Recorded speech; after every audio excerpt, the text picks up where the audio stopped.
favor, ¿me quiere dar un libro que hay en el escaparate?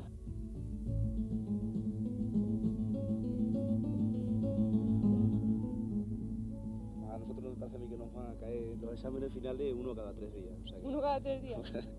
¿Vais peor que nosotros? No, yo creo que sí que vamos, pero mucho peor. ¿Qué tal el civil? El civil, no me preguntes por él, que vamos, no sé, vamos.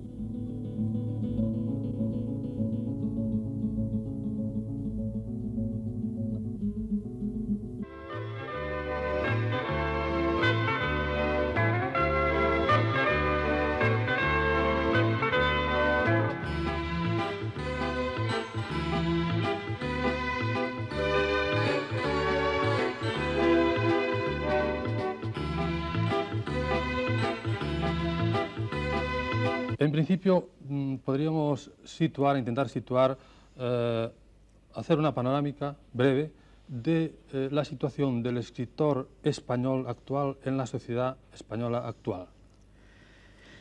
Sintetizando, podríamos decir que efectivamente en el ámbito de la sociedad española la situación del escritor podríamos calificarla de estado de subdesarrollo, es decir, de abandono, de indefensión y de insignificancia absoluta en el conjunto de los grupos que conforman naturalmente la sociedad española.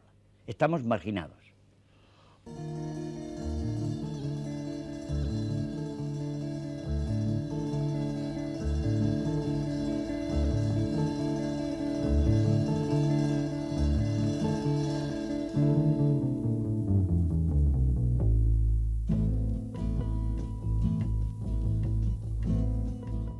¿Un huevo? Un huevo. ¿Pero qué?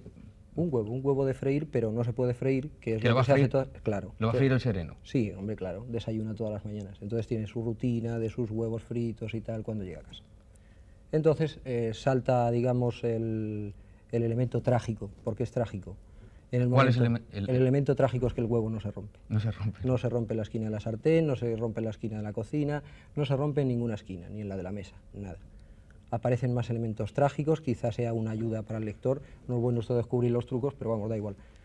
Entonces aparece un elemento trágico, digamos, paralelo, que es una ancianita que la atropellan. Primera semana de teatro en Hospitalet. Patronato Municipal de Cultura. Hoy tarde, a las 8:30, en Teatro de San Isidro, el grupo Fiasos presenta su espectáculo El Señor de Molipó, Vía Crucis de un pequeño burgués. A las 10:30 de la noche, en el Teatro Santiago Apóstol de la Torraza, el grupo La Roda presenta su espectáculo Preguntas y Respuestas sobre la vida y la muerte de Francisco Laurel. A mí, personalmente, me cuesta mucho trabajo el pensar eso de la muerte de la novela, porque yo, como escritor gallego, y en cuanto a mi obra gallega, y esto también en cuanto a mi obra castellana, yo estoy inserto en una gran tradición oral. Y mi preocupación ha sido, no es que no me interesen las búsquedas, que no me interese Joyce o de Nouveau Roman, etc., pero mi gran preocupación es permanecer dentro de esta tradición oral en que a mí me fueron contadas las primeras historias y en las que yo he contado las primeras historias. Por eso a mí me ha sorprendido mucho y me ha gustado mucho tu novela Ágata, Ojos de Gato, porque he encontrado en ella un fondo, y no escoba, de veracidad mitológica y por lo tanto de veracidad de raíces y de seguridad que tú tienes de tener una tierra, una materia viva y fecunda debajo de los pies, que realmente me ha parecido bastante insólito en el conjunto de la novela española, por una parte, y por otra parte a mí me ha satisfecho porque siempre gusta ver a alguien, un poeta de tu calidad, metido a novelista en unos surcos bastante paralelos a los míos, por ejemplo. ¿Es así? Sí, creo que efectivamente hay algo de verdad en todo eso que tú apuntas. Yo tampoco estoy de acuerdo en considerar que la novela está muerta.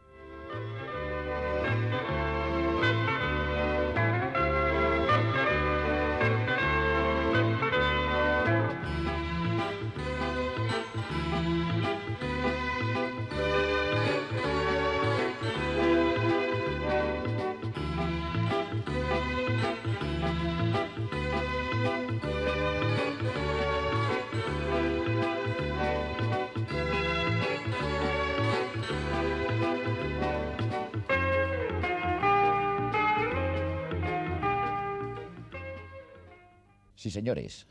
Como dice ese tenaz novelista que es Rodrigo Rubio, estos últimos días, no sé si con motivo de la Feria del Libro, se ha hablado de política cultural. Rodrigo Rubio publicaba su artículo en Ya del jueves 17 de junio de 1976, es decir, del pasado mes. Pues no, Rodrigo, no. El tema no se despertó ante el toquecito de la Feria del Libro. El tema lo despertó y de un buen campanillazo Juan Pedro Quiñonero. Y casi inmediatamente lo recogían Ricardo de la Cierva y estos encuentros con las artes y las letras. Ricardo de la Cierva citando explícitamente a Quiñonero y encuentros con las artes y las letras, entrevistando a Quiñonero en profundidad el día 7 de mayo, fecha de nuestro primer número. Luego, encuentros con las artes y las letras, tiene una sección titulada precisamente Encuentros para una política cultural, que hasta ahora ha celebrado 3 mesas redondas. Causa general, moderada por el propio Quiñonero, sobre bibliotecas, moderada por el director de la Biblioteca Nacional, Hipólito Escolar, y sobre una política científica moderada por Nicolás Retana. A cada una de ellas, además de otros especialistas, asistieron cada uno de los responsables administrativos o políticos. En la polémica sobre una política cultural, todos a favor, vaya esto por delante, volvió a entrar Quiñonero. De nuevo, Ramón Nieto y Ricardo de la Cierva. Hubo réplica y hasta dúplica por parte de cada uno de ellos. Ojalá, como Rodrigo Rubio, sin saber quién levantó la liebre, nos unamos todos hasta conseguir que nuestra sociedad sienta la necesidad ineludible de una política cultural. Próximamente, Fernando Chueca Goitia moderará una de estas mesas redondas sobre encuentros para una política cultural dedicada precisamente al tema del patrimonio arquitectónico nacional del que Chueca es arquitecto jefe. Precisamente el día en que Rodrigo Rubio publicaba en Ya su artículo titulado Política Cultural, ¿cuándo y cómo?, el notario de Madrid, José Luis Álvarez y Álvarez, escribía en este periódico, precisamente el que inició el tema, un bello, un hermoso artículo en defensa de nuestra cultura y no solo de la arquitectónica o urbanística. Salvar esos viejos cascos, esos centros históricos o esos pueblos y lugares que no son solo obras de arte, sino testimonios de nuestra historia y hasta fuentes de riqueza para la comunidad a que pertenecen, es tarea urgente e ineludible. Para ello es preciso partir de una idea matriz. Esos lugares son para la vida y no para la contemplación, y solo pueden salvarse formando parte de la ciudad de hoy y prestando a sus habitantes un servicio semejante al que prestaban cuando surgieron. No es posible convertir parte de una ciudad viva en un puro museo. Tiene que servir para la convivencia y la habitación en las condiciones que hoy exigen los niveles alcanzados. Este es el planteamiento del tema. Y ahora vienen las propuestas del político que es José Luis Álvarez y Álvarez. Propuestas genéricas todavía, pero fundamentales. Propuestas que ya han sido hechas aquí, en este lugar, en este programa, por Fernández Ordóñez, Lago Carballo, Mario Gaviria, Ferraté, Quiñonero, Arturo Soria, pero no, probablemente no, con la claridad del artículo impreso. Lograrlo implica una triple actitud del Estado a través de una legislación que ayude a los mantenimientos y desarrollo de esos barrios históricos, de los municipios a través de una vigilancia y estimación de su propia riqueza cultural y de una política especial para esas zonas, y de la sociedad a través de una concienciación de que eso forma parte de su patrimonio y de las consiguientes actuaciones individuales o colectivas en defensa de lo que es suyo y obra de sus antepasados. Sí, seguiremos hablando con José Luis Álvarez, Rodrigo Rubio, Mario Gaviria, o a través de ellos, con sus propios artículos, o aquí mismo, con este espacio y este tiempo.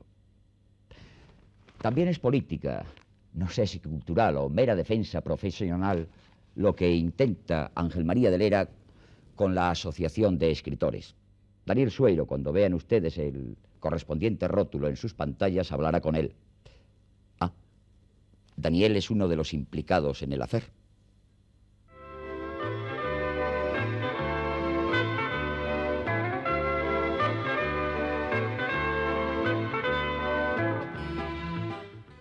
Están haciendo, se está creando la Asociación de Escritores Españoles. Es decir, los escritores españoles están intentando crear su propia asociación profesional. Parece ser que aún no se sabe muy bien si la asociación será un colegio profesional, si será una corporación gremial, si será un sindicato, pero lo que sí parece que se sabe con certeza es que intentan hacer con independencia y libertad con respecto a los poderes de la administración y con respecto a los poderes de la industria editorial. El alma de esta naciente asociación, como lo fuera también en la mutualidad laboral de escritores, que en principio parecía ser una utopía y hoy es una buena realidad, el alma impulsora, digo, de esta asociación es Ángel María de Lera, un escritor sobradamente conocido y con el cual vamos a charlar hoy aquí más que de novelas, de asociacionismo y de mutualismo. Muy bien. En principio podríamos intentar situar, hacer una panorámica breve de la situación del escritor español actual en la sociedad española actual. Sintetizando, podríamos decir que efectivamente en el ámbito de la sociedad española la situación del escritor podríamos calificarla de estado de subdesarrollo, es decir, de abandono, de indefensión y de insignificancia absoluta en el conjunto de los grupos que conforman naturalmente la sociedad española. Estamos marginados. La experiencia de la ya funcionante mutualidad parece que no es muy satisfactoria, ¿no? Bueno, mira, en principio fue una lucha contra el vacío, contra la ironía y contra la broma. Muchos compañeros nuestros tomaban la broma y se permitían el lujo de hacer chistes incluso contra la mutualidad. Incluso llegaron a pensar maliciosamente, esto es muy común en nuestro país, que qué pretendía yo, que qué iba a ganar yo, el impulsor en este aspecto. Después, la mutualidad, después de muchas luchas, logró instalarse. Cuando empezó a dar dinero es cuando la gente se empezó a dar cuenta que efectivamente esto tenía una virtualidad, porque indefectiblemente, innegablemente, el escritor había sido víctima de muchas bromas de esta índole. Esto fue en serio marcha, ya la gente sabe que yo no me llevo nada, que yo no consigo nada, que yo pierdo tiempo y dinero en este trabajo, y al ver los frutos en aumento, crecientes, y las enormes posibilidades que encierra, ya nuestros compañeros se van dando cuenta que esto es el negocio del siglo, digamos, en pequeño, en el campo de nuestros negocios, es el negocio del siglo para el escritor. Sí, bueno, al fin y al cabo la mutualidad, sus fines son asistenciales y para situaciones, en cierto modo, de no vigencia ya del escritor como profesional. Sí, de necesidad ya. De la vejez, en fin. Pero los fines con los que nace la asociación, ¿cuáles son? Son otros, completamente distintos. Como tú has dicho muy bien, la mutualidad tiene como fundamento los fines benéficos de previsión social, de ayuda económica, exclusivamente. Ahora, la asociación que queremos formar es la sociedad representativa profesionalmente de los escritores de España ante la administración, ante la industria editorial y ante todas las entidades de carácter público o privado cuyas actividades incidan de alguna manera en los derechos de autor, que es el fundamento económico de nuestra vida. Bien, podemos entrar un poco en este terreno. Sí. La asociación en sus estatutos prevé ya alguna modificación en cuanto a la contratación del escritor por parte de las empresas editoriales. Mira, nosotros pensamos que en primer lugar debemos ser unos custodios de aquellos derechos mínimos que las leyes nos conceden. La nueva ley del libro, el reglamento de la ley del libro que está en tramitación y prácticamente hecho. Pero esto por supuesto, para que nadie pueda ser víctima solapadamente, disfrazadamente de una situación de necesidad aprovechada por el que contrate los derechos de autor. ¿Es que lo está siendo? Hombre, todo el mundo se queja de que sí. Todos los autores que a mí me han venido con sus cuitas me han dicho que, y todos hemos sido en definitiva víctimas de un primer momento, de un segundo momento, o de un momento en que nuestras necesidades han sido grandes y hemos firmado en barbecho, es decir, como quien dice. Que las normas contractuales habitualmente le son impuestas al escritor. Hombre, ha sido un dictado de los editores, esto está claro, vamos. A partir de la ley del libro y de la aplicación de su reglamento, en las cuales, en la ley del libro y en el reglamento, se ha tratado de que la situación contractual sea en un pie de igualdad, evitando los posibles abusos o limitando los posibles abusos de la fuerza económica en el momento de contratar. Entonces, a partir de la ley del libro y de la reglamentación, pues la situación del escritor ha mejorado enormemente porque la ley limita los poderes dictatoriales de quien hasta ahora ha estado ejerciéndolos en el orden de la contratación de los derechos de autor. Insisto en este preámbulo, en este boceto que hay ya de los estatutos. ¿Ahí se plantea ya algún aumento de los derechos de autor por parte de los autores? No, porque en la ley se marcan unos derechos mínimos.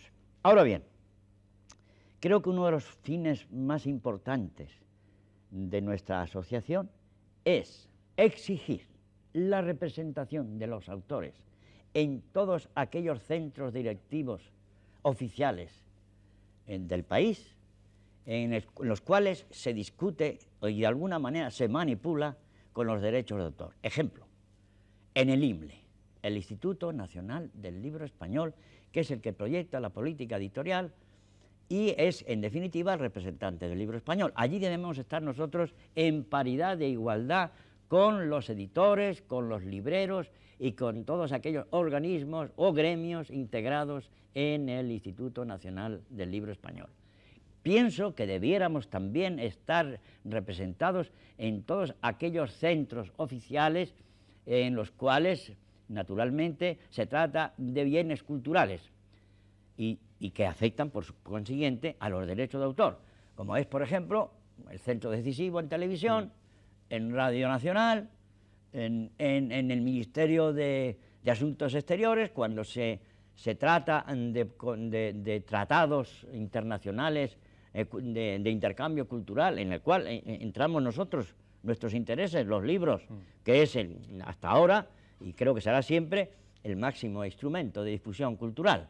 Todos estos tratados, la base es el libro, y los que hacen el libro, lo sueñan, lo construyen y lo sufren, que somos los autores, no intervenimos para nada. Y esto me parece que es una situación de injusticia. Sí, pero yo pienso que es difícil, o va a ser difícil, representar la conciencia colectiva de los escritores como intelectuales en estos puntos, en estos centros a los que te refieres. Es decir, la asociación fundada, en el mejor de los casos, va a representar las inquietudes culturales, los intentos de innovación intelectual, de libertad de expresión, ¿de qué escritores?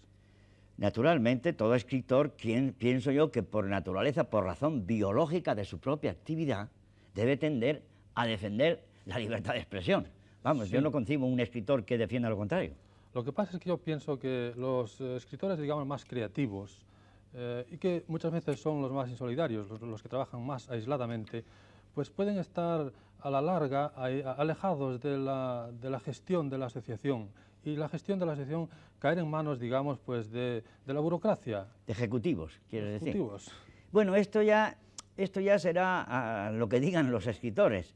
Yo no puedo predecir. Evidentemente es más cómodo, por comodidad muchas veces, pues preferimos que en las asambleas vayan los demás, nosotros no, porque tenemos que hacer, porque nos es más cómodo quedarnos en casa y dejamos que las asambleas, si no vamos los creadores, pues irán otros tipos de escritores y indefectiblemente se harán con los mandos de la asociación, pero siempre nos cabrá a la hora de las asambleas y a la hora de las discusiones imponer aquellos criterios o por lo menos sugerir aquellos criterios de tipo cultural que a cualquiera de nosotros se nos ocurran.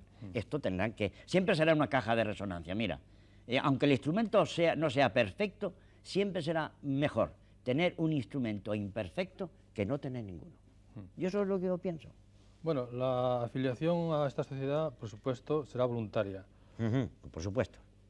Pero después de afiliados los escritores, es decir, antes de afiliarse los escritores, ¿cuál va a ser el módulo de aceptación del escritor? ¿Cuál va a ser la definición del escritor que va a ser admitido ahí? desde luego es una de las cosas más difíciles de definir, yo creo que imposible, quién es y quién no es escritor. Naturalmente, en entidades de este tipo, como en la Mutualidad y en esta, pues no vamos a entrar en la calificación de calidad. No podemos. Tampoco podemos dejarlo así de una manera difusa y de una manera vaga. Entonces podemos ser objeto de asalto por aquellos que no son escritores, en definitiva, y vienen buscando otros fines. Entonces nos vemos obligados indefectiblemente a señalar algún indicio mínimo que nos clarifique o que nos haga ver o que nos justifique que el solicitante es escritor. Entonces, lo mínimo, creo, después de darle muchas vueltas, hemos llegado al punto de que será considerado escritor a efectos de esta asociación todo aquel que haya publicado un solo libro al menos por cuenta ajena. Yo sé que hay muchos grandes escritores que no han escrito nunca libros. Esto es evidente. Pero también sería posible dejar en manos de la Asamblea General y para que llegado el momento de una excepción de este tipo, de un gran escritor que nos consta a todos, sin duda alguna, que es un gran escritor, pero que este hombre, por lo que sea, no ha publicado un solo libro, puede la Asamblea General determinar en estos casos excepcionales si se le da entrada o no se le da entrada. Yo creo que es lo máximo a que se puede llegar. Alguna fórmula hay que usar. Esta va a ser seguramente polémica, pero seguramente posibilitará que la asociación se cree. Con respecto a la situación del escritor en el extranjero, ¿se conocen precedentes de que se hayan unido en sociedades, en sindicatos que estén funcionando? Pues yo creo que sí, sí. Por ejemplo, en Francia existe, me parece que se llama la Asociación de Gentes de Letras, me parece. Hay un sindicato de escritores en la Alemania Federal. Hay una asociación de escritores que yo conozca en México, por ejemplo. Bueno, en los países socialistas, por supuesto, hay una entidad de este tipo. En la Unión Soviética, la Unión de Escritores Soviéticos. En Italia me parece que también hay una sociedad o un sindicato de estas características.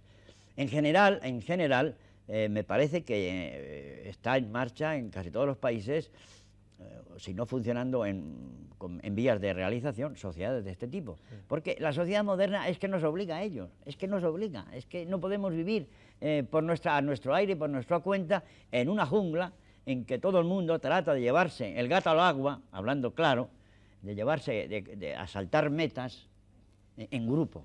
Es la época de los grupos de presión, tanto del capital como del trabajo y como de los técnicos y todas las actividades. Y nosotros tenemos que necesariamente constituir nuestra asociación. Según tengo entendido, en algunos de estos países, incluso los escritores ya asociados corporativamente, tienen una especie de cooperativas editoriales en cuyos planes entran los escritores fundamentalmente. Es decir, que en la política editorial o en gran parte de la política editorial de algunos países, son los escritores los que se responsabilizan con ella y que obtienen los beneficios también cuando los hay. Hombre, esto podría ser un tema a estudiar dentro de la asociación. Cuando nosotros estemos asociados y tengamos una fuerza efectiva, entonces haremos unas prospecciones. Puede darse el caso de que nos interese hacer lo que se llama ahora unas prospecciones de tipo industrial y comercial. Y porque lo demás nos es más fácil constituir un comité de lectura y un comité de selección y publicar unas obras determinadas. Aunque esto siempre es conflictivo en una sociedad de escritores, es conflictivo porque todo el mundo querría publicar sus obras. Y si a ti te nombran y a mí me nombran del comité de lectura, nos vamos a ver asaltados con una cantidad de problemas de tipo personal que nos va a amargar la vida. Lo que yo sí estimo, porque estoy más enterado, enterado hasta cierto punto, de los intríngulis del mundo del comercio del libro, lo que sí interesaría por encima de constituir una editorial es una distribuidora. Entonces cualquier autor podría editarse sus propios libros si efectivamente hubiera una gran distribuidora. Sería un problema facilísimo, porque el editar un libro no es un problema de mucho dinero tampoco actualmente, ¿no? Sí. O sea, entonces sería un riesgo que correría el propio autor teniendo un instrumento en sus manos que le garantizase la distribución. Porque obra, claro, la base del comercio del libro es la distribución, esto no cabe duda. ¿Piensas que van a producirse presiones que se opongan a la Asociación de los Escritores? Pues mira, me sospecho que puede haber oposiciones solapadas, no de cara, porque claro, es una cosa que no se puede discutir. Nuestro derecho a asociarnos, como están asociados los albañiles, como están asociados los metalúrgicos, los mineros, los panaderos y los guionistas de cine y los autores teatrales y lo demás, no se nos puede negar a nosotros, ¿en virtud de qué y por qué? Ahora, solapadamente sí puede haber influencias porque habrá ciertos intereses que se vean amenazados, cuando nosotros no amenazamos a nadie. Si lo que nosotros pedimos son nuestros derechos y plantear aquellas reivindicaciones sociales que creamos que son justas. Nada más, no vamos contra nadie. Es que en este país, en cuanto se habla algo, todo el mundo se arropa pensando que vas por él, que es en contra. No, vamos a acostumbrarnos a que nuestras actitudes no sean en contra de nadie, sean en pro de algo. Esta es la diferencia. Hace poco los escritores catalanes, los escritores en lengua catalana, se han reunido en un congreso. Me parece interesante esa idea de reunirse en congresos colectivamente. Por supuesto. ¿No prevéis o tenéis pensado reunirse los escritores catalanes, los castellanos, los gallegos, los vascos, los andaluces, en un congreso nacional por del supuesto, que partiera?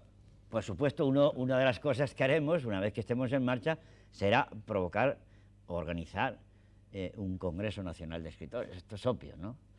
Siquiera para conocernos y cambiar impresiones, no solamente de tipo económico y administrativo, o sea, de derechos de autor, también entrará en el orden del día este problema que es básico, pero sobre todo para cambiar impresiones de tipo artístico e intelectual, porque claro, indudablemente, nosotros, quiera sea o no, somos un gremio, o, digamos una actividad o una función la que desempeñamos que tiene una gran importancia en la sociedad. Esto es inevitable, esto es indudable. Entonces nosotros, que en gran manera somos responsables del ambiente cultural de nuestro país, incluso en gran parte de la opinión que se forma en nuestro país, debemos cambiar impresiones y debemos confrontarnos unos a otros y además, por encima de todo, además, cuando se trata de escritores catalanes, gallegos, vascos, castellanos, andaluces, para romper una serie de prejuicios y dar ejemplo, coño, de sentido solidario y de sentido racional en este país tan tumultuosamente apasionado. Debemos ser un ejemplo, pienso yo. Sí. Bueno, entonces, ¿cuál sería la idea motriz y el atractivo máximo que tú dirías a los escritores españoles aislados e insolidarios para que de una vez se decidieran a unirse en una asociación profesional? Yo le diría simplemente, ya no estás solo, todos estamos contigo, para defenderte, para representarte, para reivindicarte y para ofrecerte sus brazos y su solidaridad. Creo que esto es bastante. ¿El estado actual del nacimiento de la asociación cuál es? ¿Ahora los escritores pueden ya mandar sus adhesiones o sus inscripciones? Bueno, yo aconsejaría a todos nuestros compañeros que nos escuchen y se enteren de esta cuestión que provisionalmente, para alentarnos a nosotros que estamos metidos de hoz y coz en esta cuestión tan desagradable y tan fatigosa, es que nos mostraran su solidaridad y su asentimiento, en principio, mandando cartas a la Mutualidad de Escritores al nombre del presidente, adhiriéndose e incluso sugiriendo ideas con respecto a este proyecto. Ahora está en vías hemos hecho los estatutos provisionales, vamos a requerir la opinión de compañeros catalanes y gallegos y vascos, de todos los que podamos, y una vez que recibamos sus sugerencias, si las que incluimos en los nuevos estatutos, ya automáticamente proceder por la vía legal, hacer la solicitud, presentar los estatutos al Ministerio de la Gobernación y esperar la resolución. Una vez que esté legalizada, entonces haremos una gran convocatoria nueva, dando noticias del hecho, para que todo aquel que quiera asociarse se asocie, y entonces convocar la primera Asamblea General. Por nuestra parte, tal vez podríamos intentar conocer la opinión de una representación de escritores españoles, reuniéndolos aquí, para que hablaran sobre si piensan que es necesario, si es útil, si es incluso posible esta asociación de escritores. Me parece una gran idea. Para eso yo te pediría que te comprometas a moderar una mesa redonda aquí mismo una próxima semana. Bueno, pues a mí me parece una gran idea. Todo lo que sirva para difundir esta idea y para conseguir el interés de nuestros compañeros y que vean la realidad por dentro, estoy dispuesto a hacerlo. Moderar, que no es mi misión, pero en fin, en este caso Bueno, me aceptaré el cargo de moderador. Por un intento de la Unión de los Escritores, vamos a hacer la próxima mesa redonda contigo de moderador. Estupendo. Sí, señores, hay mucho que hablar antes de acometer obra tan importante y aparentemente invitadora. No solo esa mesa redonda, pero por lo menos esa mesa redonda moderada por Ángel María de Lera. Necesitamos sobre todo la aclaración al punto del ingreso. Poner una traba meramente administrativa a una actividad que es fundamentalmente individualista y creadora. Bueno, ya nos lo explicarán si pueden.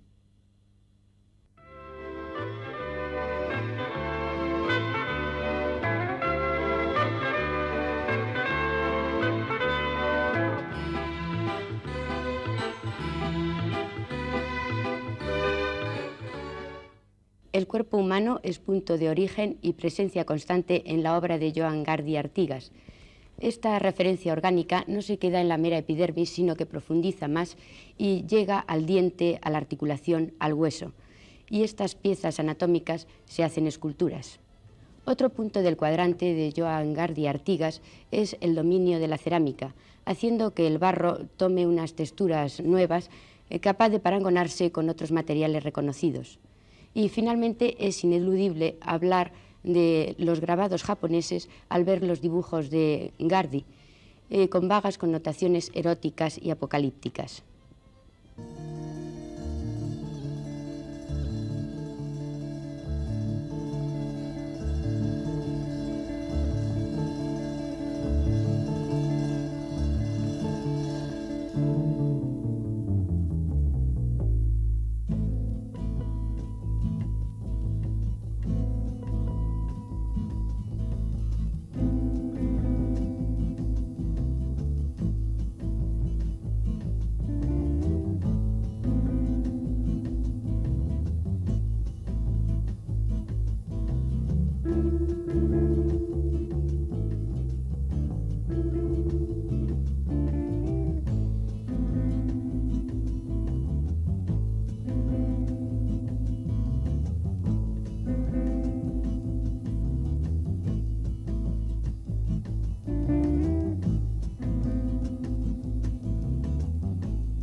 Con Ernesto Parra nunca se sabe si sus relatos fueron escritos por otro autor con anterioridad o si es que él nos los contó muchas veces a los que le conocemos desde hace tiempo, antes de que fueron redactados, o si es que los personajes que aparecen en sus relatos nos son tan familiares que nosotros mismos alguna vez mentalmente montamos un tablero donde dispusimos esos personajes piezas y confeccionamos con todo ello, un relato loco. De cualquier forma, sus relatos tienen algo de insólito, como también tiene de insólito el proceso que se desarrolla desde el momento en que Ernesto Parra redacta un libro completo de cuentos hasta que el lector lo lee impreso. Por ejemplo, Ernesto, ¿qué proceso se siguió con Silabario, que es tu primer libro? Con Silabario hubo un proceso totalmente accidental, circunstancial.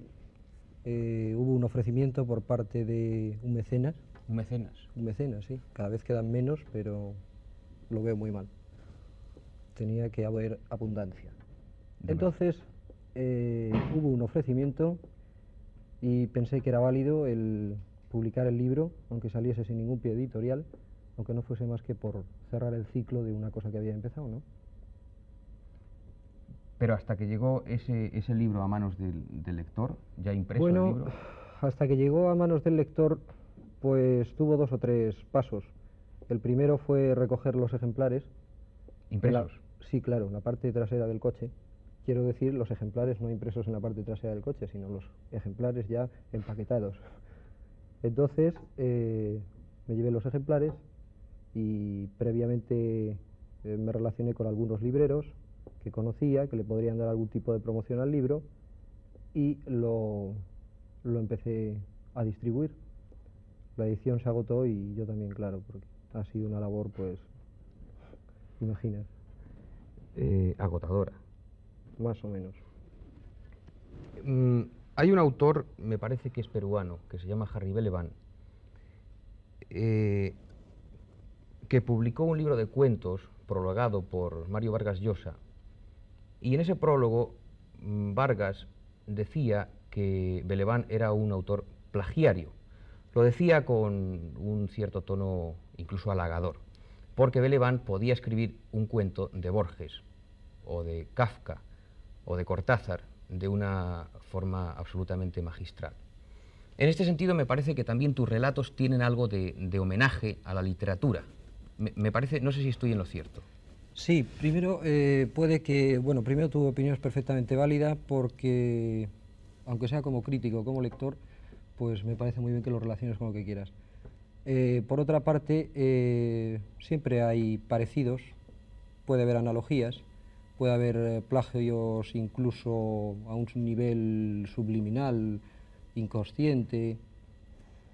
Por otra parte, no te digo yo que en los relatos que encuentres en silabario o en relicario no encuentres un minucioso atentado contra la literatura de Onetti, encuentres algunos golpes de guerrilla de Cortázar, encuentres unas tácticas flaubertianas pero un poco más actualizadas. Pienso que no sería válido escribir ahora como Flaubert.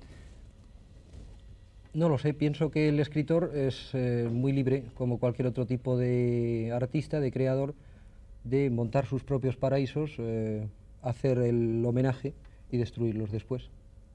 Bueno, en este sentido, y abundando un poco en este tema, ¿podrías elegir un relato corto o una novela que tú hubieses escrito por otro, pero que tú pudieses reescribir y decirme qué modificaciones habrías introducido en ese relato? Hombre, pues te podría decir más de uno. En primer lugar, sería, creo, un éxito conseguir montar en un cuento una película como hizo Orson Welles con Question Mark. Por otra parte, hay un relato de Borges, que en este momento no recuerdo el nombre, y que trata algo así como de un hombre que intenta hacer un atlas tan grande y tan perfecto como el mundo. Mapa mundi. Un mapa mundi, sí. Y entonces, quizá la modificación que se presentaría más favorable en este caso sería hacer una perfecta redistribución del alcantarillado, pero poca cosa más. Y por otra parte hay un relato también borgiano en Bazunz, o también Funes, el Memorioso, en los que desde luego no me importaría hacer la única rectificación en el nombre del autor. El resto me parece... ¿Borges por? Borges por el que suscribe.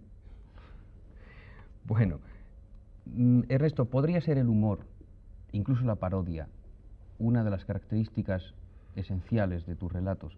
Yo concretamente estoy pensando en un relato contenido en silabario que se llama La Tapia y que empieza de una forma emotiva, con un toque directo al corazón, si quieres, y que termina con una especie de delirio paródico.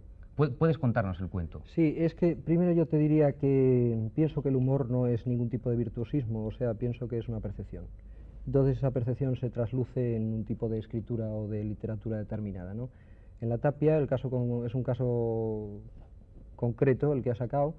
Empieza como muy sensiblero todo, como una literatura muy realista, como muy rutinario. Es un sereno que acaba su función esa noche, su trabajo, va a la rutina de encadenar su bicicleta en la puerta de la casa, sube, y el objeto más sencillo, como un huevo, pues es el que salta y sale de la norma, es el que rompe la rutina pero no se rompe el huevo. ¿Un huevo? Un huevo. ¿Pero qué? Un huevo de freír, pero no se puede freír, que es ¿Que lo va a que se hace freír? todas... Claro. ¿Lo va a freír el sereno? Sí, hombre, claro, desayuna todas las mañanas. Entonces tiene su rutina de sus huevos fritos y tal cuando llega a casa. Entonces salta, digamos, el elemento trágico. ¿Por qué es trágico? En el ¿Cuál es el elemento trágico? Es que el huevo no se rompe. No se rompe. No se rompe en la esquina de la sartén, no se rompe en la esquina de la cocina, no se rompe en ninguna esquina, ni en la de la mesa, nada. Aparecen más elementos trágicos, quizás sea una ayuda para el lector, no es bueno esto descubrir los trucos, pero vamos, da igual. Entonces aparece un elemento trágico, digamos, paralelo, que es una ancianita que la atropellan. La ancianita en un momento determinado sube con el huevo a casa a llevárselo al sereno. ¿Otro huevo distinto? No, es el mismo huevo, es una imagen, como te diría yo, paralela, empatizante, lo puedes tomar como quieras y además para eso está hecha la connotación, ¿no? Para que cada uno lo enfoque como quiera. A todo esto el huevo no se rompe. Entonces, claro, el problema se va haciendo mayor, ¿no? Él intenta ya medios más o menos, no es surrealista, no es, pienso, la narración una tomadura de pelo como puede ser lo que está haciendo ahora, por ejemplo, la literatura underground, o que llaman underground, porque creo que tiene una razón de ser, tiene un desenlace, incluso no es un desenlace surrealista, no hay un truco, todo el truco es saltar la rutina. Entonces este señor intenta nuevos medios, intenta el medio de un martillo. ¿Para romper el huevo? Naturalmente. Ni con esas. Entonces este hombre ya, pues casi al colmo de la desesperación, recurre al, como te diría yo, el recuerdo paternalista, esto que, vamos, ya recurres en in extremis, ¿no? Entonces va a la tapia que hay a la salida del pueblo, que es, pues, vamos, una tapia, pues, yo no sé, ancestral, aquello no lo ha tirado ni la dinamita. Tira el huevo contra la tapia y la tapia salta en pedazos, se levanta el hongo de la bomba atómica, aquello es impresionante, y el huevo sigue sin romperse. Y entonces cuando se están disipando los humos, quedan allí las cenizas, los últimos cascotes que caen, como cuando frotas la lámpara de Aladino, aparece el mago, aparece el genio de la lámpara, que en este caso es Humphrey Bogart, personaje recio, duro como la situación que le ha planteado el huevo, trágico también. Entonces aparece Humphrey Bogart, aparece la parodia y aparece una cosa que no la he inventado yo, es el Deus Ex Machina que ya lo habían inventado los griegos. Aparece el Deus Ex Machina que está encarnado en Bogart, coge el huevo de entre los escombros y se lo parte en el alero del sombrero. Haciendo una mueca muy bogartiana. Sí. Una mueca, sí, pero vamos, y todos conocemos a Bogart, ¿no? O sea que es un gesto típicamente suyo y una frase como que con las cosas de comer no se juega o algo así, no recuerdo bien. El huevo. El huevo. La tapia. Bueno, posiblemente esta pregunta no se le podría formular a un escritor maduro. Formula. Porque cuanto más maduro el escritor, posiblemente y paradójicamente haya albergado ya todas las dudas posibles acerca de qué es la literatura. Pero bueno, yo sé un poco de tu desparpajo para estas cosas y me atrevería a preguntarte qué es para ti la literatura. Pues hombre, en principio la literatura es todas las dudas. Y por otra parte, dentro de las dudas lo que está bien claro es que es un juego, ¿no? Por lo menos es mi interpretación y soy muy libre de tenerla, ¿no? Es un juego. Y es un juego con la gracia particular de que tienes todas las de perder. Todas las combinatorias, todas las complejidades, en plan Octavio Paz, que se puedan buscar, todos los términos que quieras meter en la literatura son inmensos. Entonces, tú llevas todas las de perder y ya lo sabes de antemano. Como en todos los juegos, pues se admite la trampa, se admite el truco, y quizá en este más justificado que nunca, ¿no? Entonces, pues es una manera, digamos, de salvar una vaciedad que hay en un futuro próximo y una necesidad quizá de rellenar con imágenes violentas unas ausencias del pasado o de la memoria. Eso ya habría que matizar y quizá no habría tiempo. ¿No te atreves a dar una definición escueta? Sí, no es problema de atreverse. O sea, por ejemplo, la memoria yo lo veo como algo más vivo, algo más secuencial. Tú con la memoria puedes trabajar como puedes trabajar en una sala de montaje de cine, ¿no? Coges, cortas, pegas, montas, ves, vuelves a ver, le quitas, le pones, le añades. Con 3 horas de película puedes montar 4 películas diferentes totalmente, ¿no? Y, por ejemplo, con el recuerdo no te ocurre lo mismo, ¿no? Es como más fotográfico, es como más muerto. No hay capacidad de poder crear o de poder desarrollar. Queda tal cual y con muy pocas, ya te digo, posibilidades creativas, ¿no? Bueno, por último, yo me atrevo a preguntarte si tú te atreves a preguntarte a ti mismo algo acerca de la literatura, un poco para que nos dé la clave de tu propia literatura. Pues hombre, esto de las claves y esto de las propias literaturas, en fin, yo creo que para dejarlo esto un poco más armónico, podría hacerte yo una pregunta. Tú me has hecho unas cuantas, pues yo ahora te hago una. Si quieres. Y casi tan amigos. Entonces, ¿cuál sería tu cuento ideal? O tu libro de cuentos ideal. Mi relato, mi novela ideal. Sí, por ejemplo. Me pones en un apuro. Bueno. A eso vamos. No sé. Imagínate Bouvard y Pécuchet, de Flaubert. Acabada. Acabada, porque no la acabó. Acabada por un escritor que tuviese, no sé, la precisión de Borges, la trascendencia de Dostoyevsky, las ganas de escribir y de vivir de Hemingway y el humor de De Quincey o del propio Flaubert. Ese justo es mi próximo libro.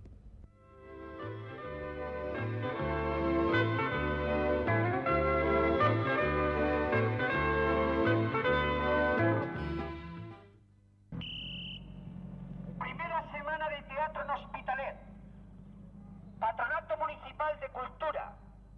Hoy tarde, a las 8:30, en Teatro de San Isidro, el grupo Fiazos presenta su espectáculo El Señor de Monipoc, Via Crucis de un pequeño burgués. A las 10:30 de la noche, en el Teatro Santiago Apóstol de la Torraza, el grupo La Roda presenta su espectáculo Preguntas y Respuestas sobre la vida y la muerte de Francisco Lauret. Estamos con Ricard Salvat, el director de la Escola d'Estudis Artístics, y nadie mejor que él para hablarnos de esta primera semana de teatro en l'Hospitalet. ¿Cómo es esta semana, Ricard? Bueno, como es muy movida por de pronto, pero lo que quizá pueda comportar o intentamos que comporte es una especie de continuación de las plataformas que han resultado ser espléndidas plataformas Vitoria, Cuenca. Pero a la vez también hemos pretendido recoger un poco la mesa de Blumenthal que tuvo lugar en la Sorbona de París, organizada por Ángel Berenguer, que está presente en la semana. También un poco o un mucho el Festival Cero de San Sebastián, en el cual estuvimos la mayoría de gentes que hemos coincidido aquí, y las conversaciones de Córdoba. O sea que viene a continuar todas las plataformas de discusión libre y de interés abierto por el teatro que han sido estas que he intentado mencionar. ¿Cuántos grupos participan en la semana? Participan exactamente 15 grupos y hay diariamente 3 espectáculos. Algunos de los grupos representan o vienen con 2 espectáculos, por ejemplo el TAI de San Marçal o el HIT de Madrid. Y es más, es posible que se den a nivel informativo algunas sesiones por la mañana para contrastar el trabajo de unos grupos entre otros, o al menos aquellos grupos que por algunas razones no han podido intervenir, incluso por falta de espacio en la semana. La idea nuestra al crear esta semana es el teatro en barrios, el teatro en ciudades alejadas de los centros físicamente o no, como es en este caso. Para Hospitalet es una ciudad que durante tiempo se ha convertido en la ciudad dormitorio, pero que desde hace unos años se pretende que no sea así, prescindiendo incluso de la vida cultural de Barcelona. Entonces, la mayoría de espectáculos están programados de acuerdo a los públicos mayoritarios y de acuerdo a la preocupación sociopolítica en que está el país actualmente. Así han coincidido espectáculos tan pretendidamente populares como puede ser Dispara Flanagan de Jordi Teixidó, como Las Criadas o Estricta Vigilancia, que son espectáculos que comportan un gran sentido de la búsqueda del lenguaje teatral y de los nuevos espacios escénicos. Bueno, nuestra experiencia de teatro para niños en realidad nace con la idea primordial de dar idioma catalán a los niños catalanes, sobre todo 10 años atrás, en que los medios de comunicación para los niños catalanes eran tan limitadísimos como decir nulos. Encontramos que el teatro era un mass media muy adecuado para nosotros. Encontramos la posibilidad de un teatro comercial donde poder hacer teatro para niños por las mañanas y sobre todo nos encontramos con un panorama teatral en Barcelona donde proliferaban los grupos de teatro independiente que pronto vieron muy claro, afortunadamente, de que hacer teatro para niños no era hacer un subteatro. Voy a profundizar un poco en las posibilidades que encierra este tipo de teatro, sobre todo después de haber visto estas mesas redondas que hemos hecho, cuando una de las principales problemáticas que hemos ido viendo en los coloquios era la dificultad de tener una infraestructura que nos permita llevar un tipo de teatro a las masas, entendiendo los niños como esta parte no peyorativa, ¿no? Entonces, creo que esta infraestructura, que es deficiente, como son las escuelas, en mi opinión, y creo que en la opinión de muchos también lo es utilizable para rentabilizar el trabajo profesional de teatro infantil que queremos hacer. Pienso que nuestra misión dentro de la escuela es importante. En la mayoría del Estado español está funcionando una educación autoritaria. Creo que nuestra entrada en la escuela está siendo fundamentalmente, en los pocos casos que se ha producido, una dirección liberadora hacia conseguir que el aula con una perspectiva distinta.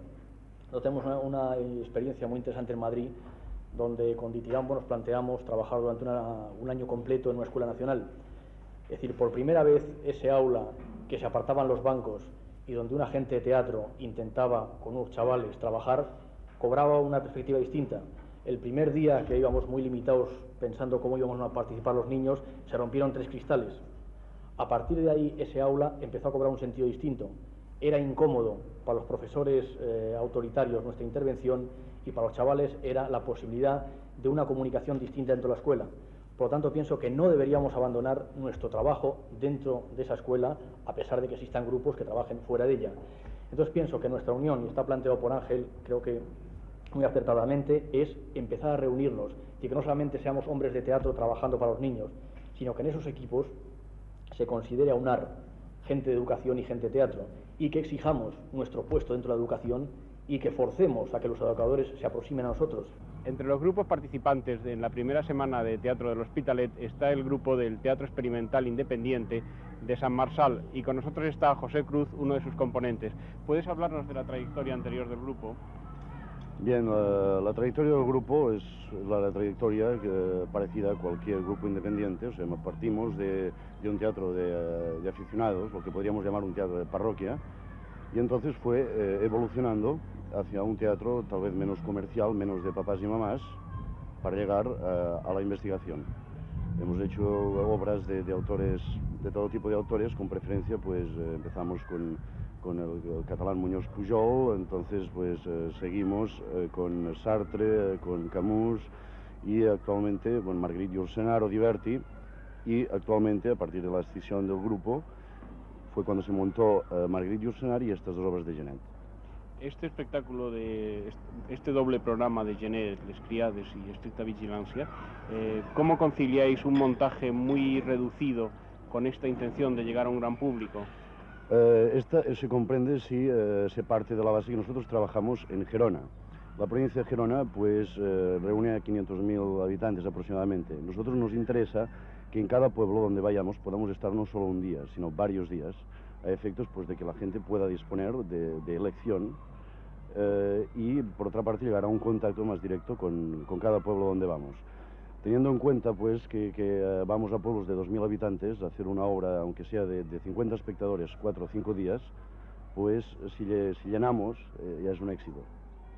Es por eso que nos limitamos para poder estar más días en un pueblo y a la vez para que el espectador esté más en contacto con la obra. Es evidente que las obras de espectadores reducidos pues se entra más en contacto con els actors.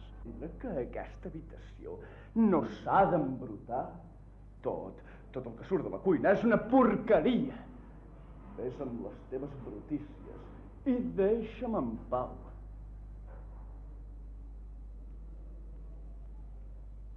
No et posis nerviosa. Fes el teu paper.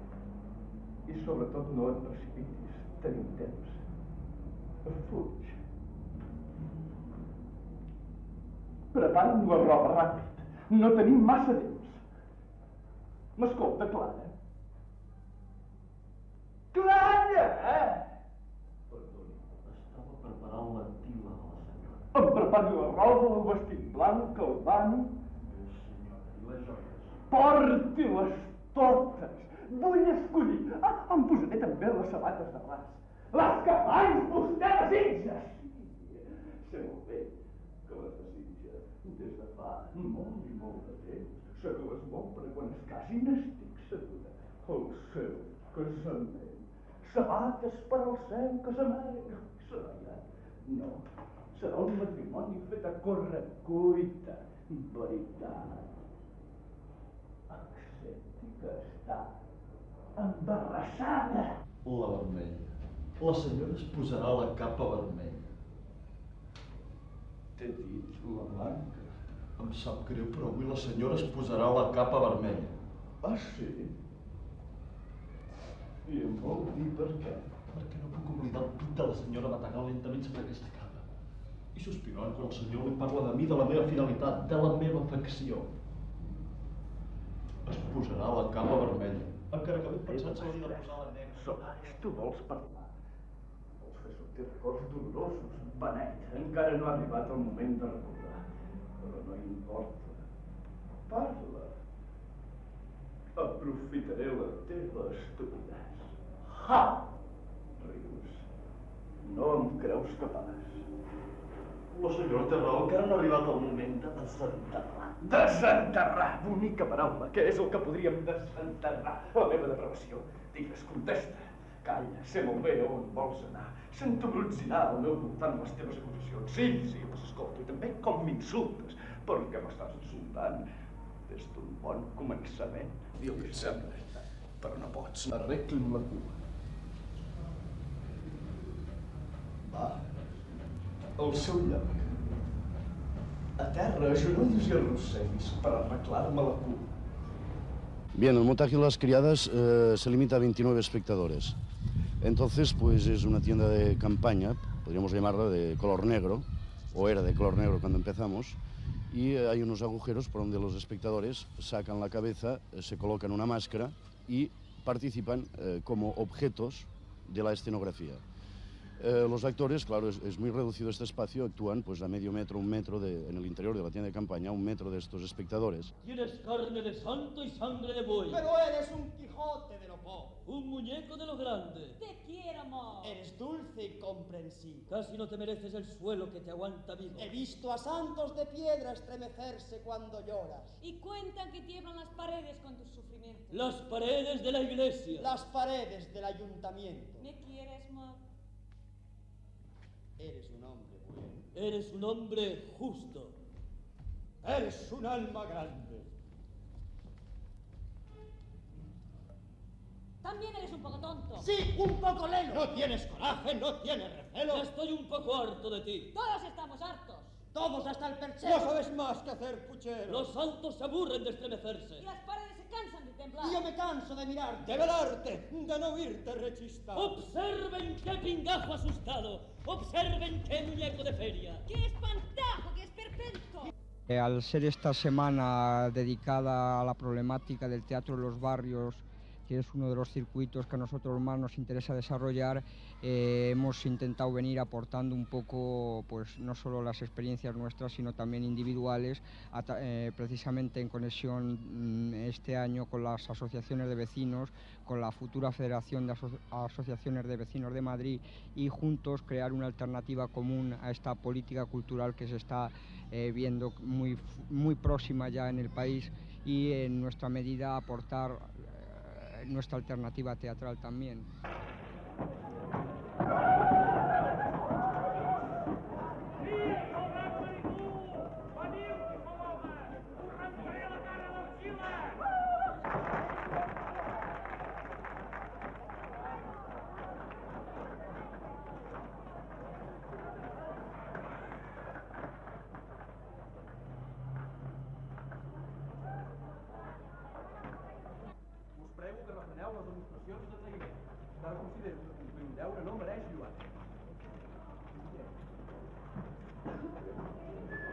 Fora d'aquí! No em deixaré robar! La mina és meva! Fora! Fora! De què parles, fill meu? Ah! No m'enganyes! Has tornat disfressat de pastor, Jerry!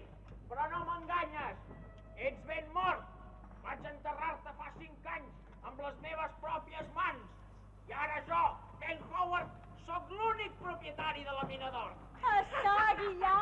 mumbo.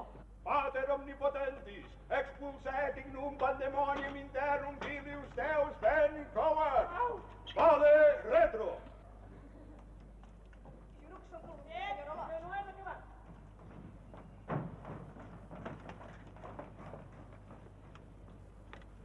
Què me'n diu? Sembla xocolata. De la que fa la gata, és llop. Qualsevol cosa que em digui me la creuré. L'aigua, ja se sap, és un vici. I amb un xic de voluntat arribaré a la prescindir-ne. Vici, diu. Escolteu, gran pot. Aquell any, la seca va ser terrible. Flanagan 4. Benvingut, ex-major. On s'ha vist un xèrif sense afaitar? Què voleu? Un xèrif elegit democràticament.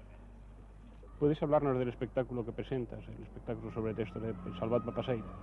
Bueno, este espectáculo no es sobre textos de Salvat Papasseit, el que es sobre textos es otro que se titula Només soc poeta, que debía haberse estrenado en Alicante y que no pudo, por unas razones que no vienen al caso, no pudo ser. Esta es la segunda parte, que no es tal segunda parte, es una parte dedicada a la biografía de Joan Salvat Papasseit. O sea, son dos espectáculos que se complementan, pero que son absolutamente separables, que son representables, naturalmente cada uno por separado, quiero decir, pero que no es necesario ver uno para comprender el otro. Aunque naturalmente es bueno ver los dos y uno preludia o hace de prólogo al otro. Entonces el que representamos aquí se titula Però la joia és meva, que es sacada de un verso de Joan Salvat Papasseit, se titula Pero la alegría es mía, y reflexiona sobre la biografía. Es un espectáculo compuesto de 9 escenas que recogen estas escenas, momentos cruciales o claves de la vida de Salvat Papasseit y se da un panorama de su trayectoria vital, de lo que comportó su corto paso por el mundo a través de ese espectáculo.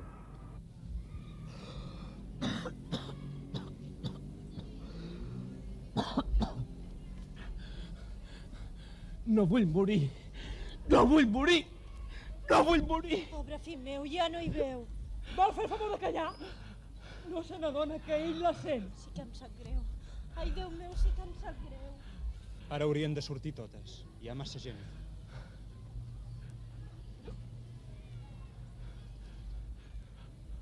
Tu també, Carme.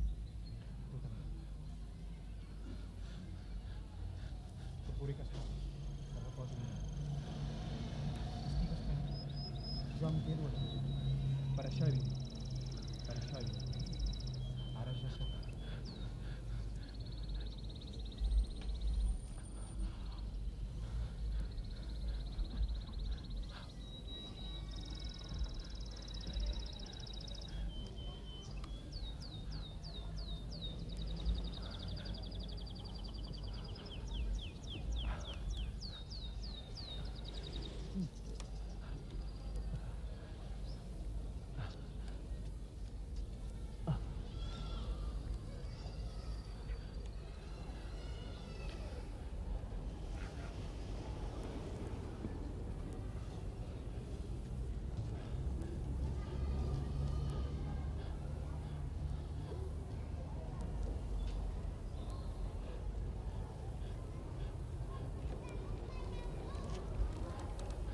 Joan, l'Alavedra m'ha encarregat que et digués que no podia venir perquè el seu pare no es troba gaire bé.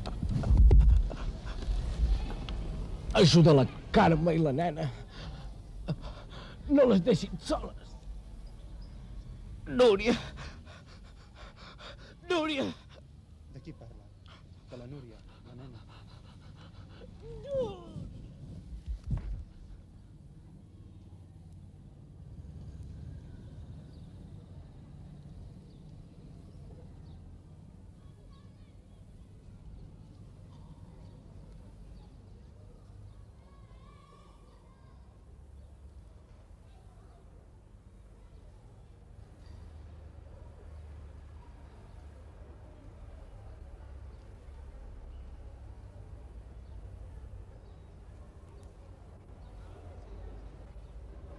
Cuando estricta vigilancia, pues un montaje basado también en un interior de material también de tela negra y lo demás toda es tela metálica donde quedan encerrados los espectadores invirtiéndose el papel, que es lo que en realidad Genet tal vez intentaba, invirtiéndose el papel de actor-espectador, ¿no? Los prisioneros no son los ladrones que están metidos en o los asesinos que están metidos en la cárcel, sino los mismos espectadores. Sobre esta base y con el juego de luces que nos permite pues, esta escenografía, teniendo en cuenta que claro, siempre es circular, pues hemos hecho, en fin, lo que hemos podido, ya lo habéis visto.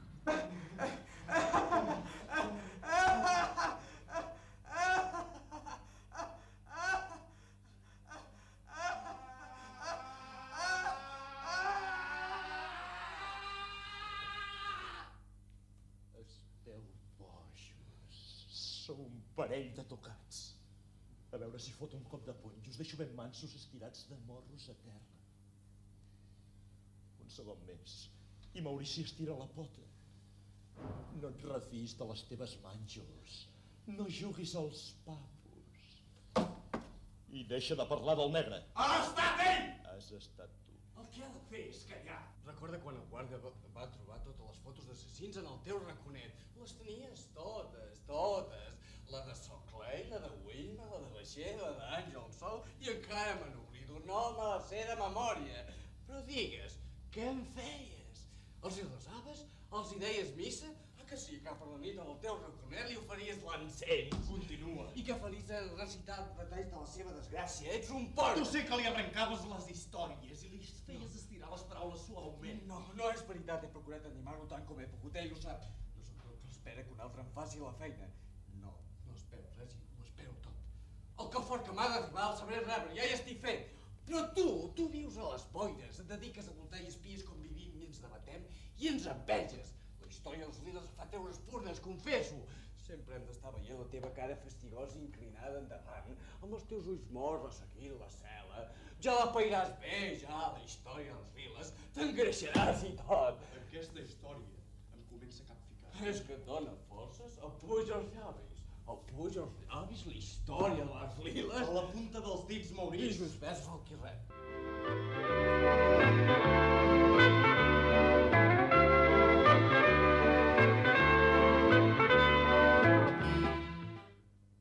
Encuentros con las artes y las letras había invitado a su tiempo y a su mesa para formar parte del triángulo tradicional, que no ocurre aquí desde el de los poetas, Bousoño, Ángel González y Leopoldo María Panero, a Cunqueiro, Caballero Bonal y Gelbenzu.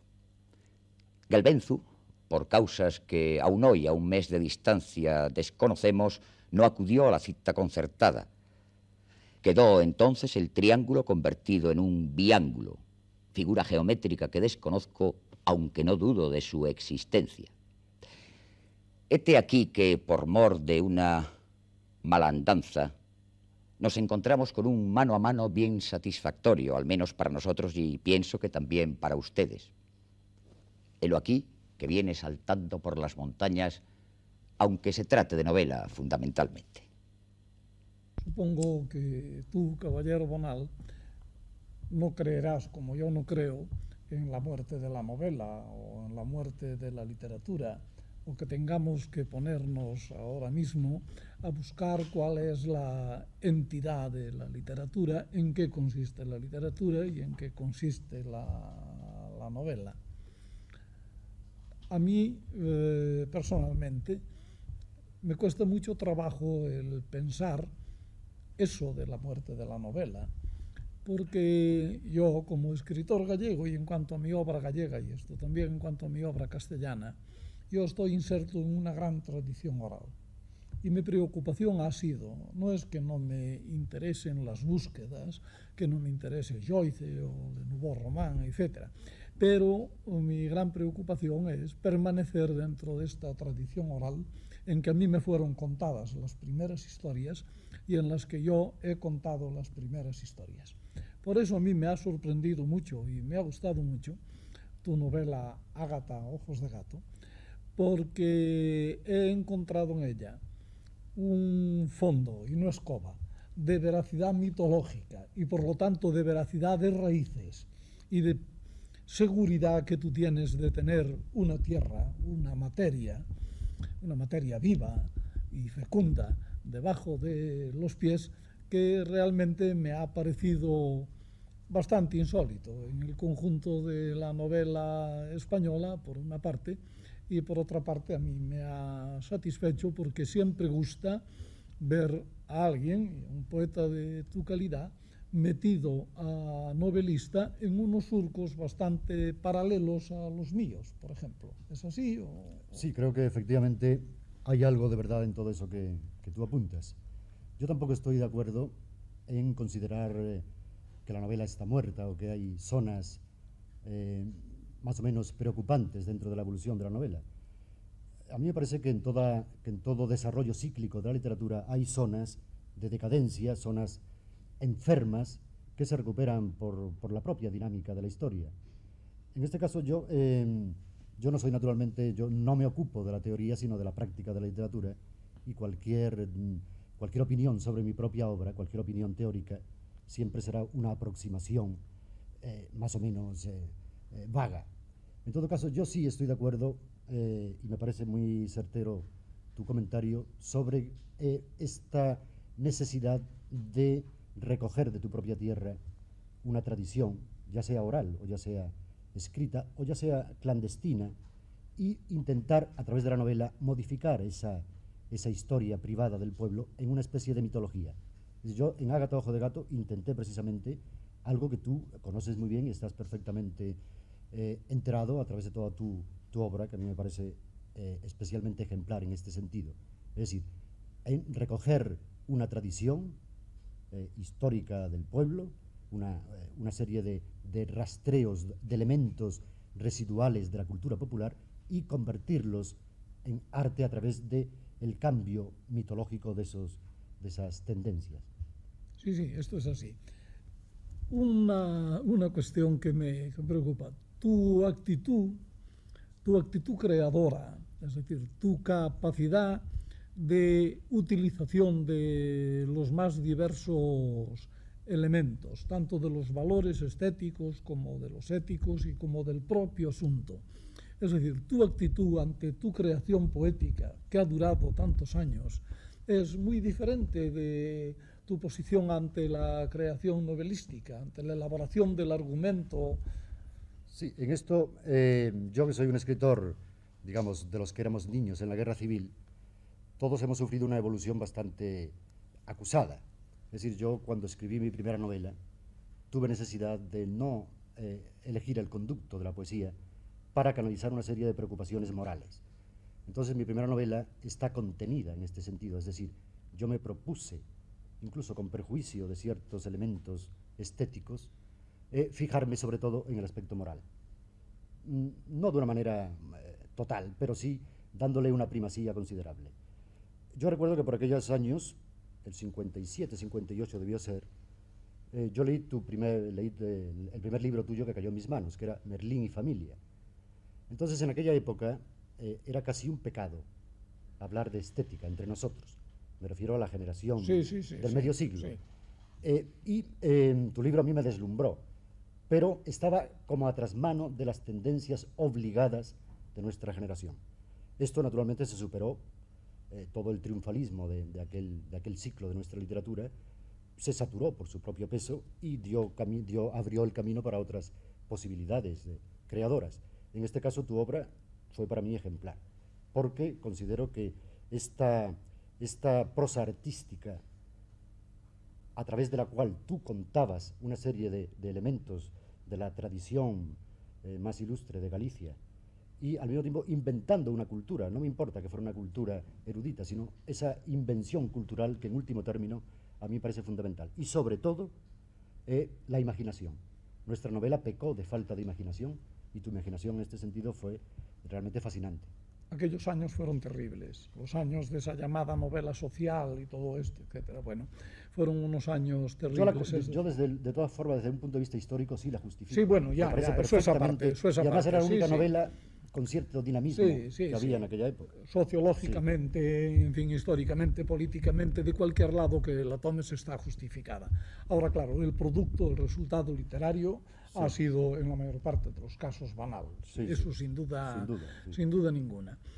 Además es que muchos han saltado, como han brincado sobre los valores estéticos en busca de un cierto, pues le llamaremos compromiso o lo que fuera, y esto pues, claro, por ejemplo, Mayakovsky, yo lo hablaba estos días pasados con un amigo, Mayakovsky fue un enorme poeta, que respetó los valores estéticos para decir lo que tenía que decir desde el punto de vista humano y desde la situación en que él se estaba comprometido. Y fue un gran poeta. Pero todos los que lo han sucedido y han hecho lo mismo son unos malos y condenados poetas. Sí, sí. Claro, ahí además nosotros pecamos de, como decía antes, de triunfalismo y además se hizo una literatura de urgencia, una literatura ligada a la situación, y el despertar moral a una determinada situación nos obligó también a escribir una literatura pobre en la mayoría de los casos desde el punto de vista artístico, pero válida desde un punto de vista de conmoción. Sí, en eso estamos, del lector. En eso estamos perfectamente de acuerdo. Ahora, esto, claro, cambió. El paso de los años, el dinamismo de la historia creó nuevas perspectivas, obligó a buscar nuevos caminos, y es lo que yo creo que se hizo y lo que yo hice en mi última novela. Sí, sin duda, y está logrado. Ahora, hubo un momento de gran tristeza. Parecía como si del ámbito español hubiera desaparecido ya para siempre la imaginación libre y la fantasía creadora. Parecía que nadie era capaz de imaginar una historia, ni de imaginar un dios, ni de ver un ángel. Fue en cierto modo fue un momento triste, bueno, decididamente además, superado. Sí, además que coincidía con tu obra más divulgada, digamos, a partir de Merlín y familia, Las Crónicas del Sochantre, donde realmente la fantasía y el poder de la imaginación estaban ya funcionando de una forma dinámica y llena de posibilidades de trabajo en ese aspecto. Cuando la novela latinoamericana llega a España, por ejemplo, Las Crónicas del Sochantre y Merlín y familia llevaban ya bastantes años circulando sin que se le hubiera prestado una atención, o por lo menos la atención que se merecían en cuanto a estos poderes de la imaginación a que me he referido antes. Ya, era una cosa de la situación en gran parte. Yo tuve siempre conciencia, en fin, como todos los que podemos decirnos de alguna manera, si se puede decir, escritores profesionales. Es decir, yo tenía plena conciencia de que estaba escribiendo contracorriente y de que estaba muy al margen, y de los parientes que yo tenía más próximos, Lord Dunsany o cualquiera por ahí, pues, todo esto estaba muy lejos de las preocupaciones cotidianas de los críticos. La crítica, no sé si estás de acuerdo conmigo o no, pero la crítica muchas veces es diabólica. Sí, por lo menos es un tanto ambigua en el sentido de la crítica, creo yo, que debe orientar, y a veces no orienta. No orienta. A mí, en este sentido, me gustaría también preguntarte o que me aclararas, por ejemplo, tú, el uso del gallego, que para ti es una lengua nativa, naturalmente. Sí, es mi lengua de fondo, mi lengua de fondo. Tú, a veces cuando renuncias a escribir en gallego y escribes en castellano, ¿por qué razón lo haces? ¿O obedece a algún tipo de...? No, realmente no hay una gran conciencia, es decir, yo no me pongo nunca a decir voy a escribir este libro en gallego o voy a escribir este libro en castellano. Yo tengo y estoy, claro, comprometido, muy formalmente comprometido, mucho más que todos los escritores comprometidos del mundo. Yo tengo un compromiso que es el compromiso de mi lengua gallega. Claro, sí. Bueno, es mi lengua de fondo, ha sido una de las lenguas más ilustres de la Romania, luego ha sido una lengua pisoteada que ha renacido con grandes dificultades, es decir, con un enorme desprestigio social, porque era la lengua de los campesinos y de los marineros, en fin, y ahora el problema es otro. El problema es que se corre el riesgo de que sea una lengua de los intelectuales y de la burguesía, y que aquellos que la han conservado como un tesoro durante siglos, ahora pues la abandonen por utilidad práctica, porque el castellano es más práctico. Pero en fin, yo tengo este compromiso. Mi compromiso es escribir todos los años un libro o dos en gallego, y desde luego lo cumplo. Y a veces, claro, es que también hay otro problema. El problema, por ejemplo, de que de mis 6 primeros libros gallegos editados por Galaxia, yo no he cobrado ni un céntimo. Es decir, yo lo hacía porque era absolutamente necesario que yo escribiera en gallego. Naturalmente, entonces, yo de vez en cuando tenía que publicar unos libros en castellano, en fin, en primer lugar por la divulgación y en segundo lugar porque es lógico que uno viva de su oficio. Yo el problema de la lengua lo he vivido en sus grados más extremos. Hasta el punto, bueno, nosotros hablábamos gallego en mi casa, yo hablaba gallego constantemente con mis padres, mis hermanos, los criados, etcétera y tal. Pero, por ejemplo, había mucho chiquillo que iba conmigo a la escuela en Mondoñedo, en la ciudad, y no les dejaban sus padres jugar conmigo, porque que era de mucho mejor familia que ellos, porque como yo hablaba gallego, y ellos hablaban castellano, de modo que he conocido el bilingüismo en todas sus formas de desprestigio social y demás. Sí, sí. Además, en Galicia este problema de la lengua ha sido distinto, creo yo, por ejemplo, al de Cataluña. Claro, en porque Cataluña el catalán era un catalán de la burguesía. De la burguesía, claro. Y en Galicia era era desde el pueblo bajo, era del labrador y del marinero, y es ahí donde aprendimos.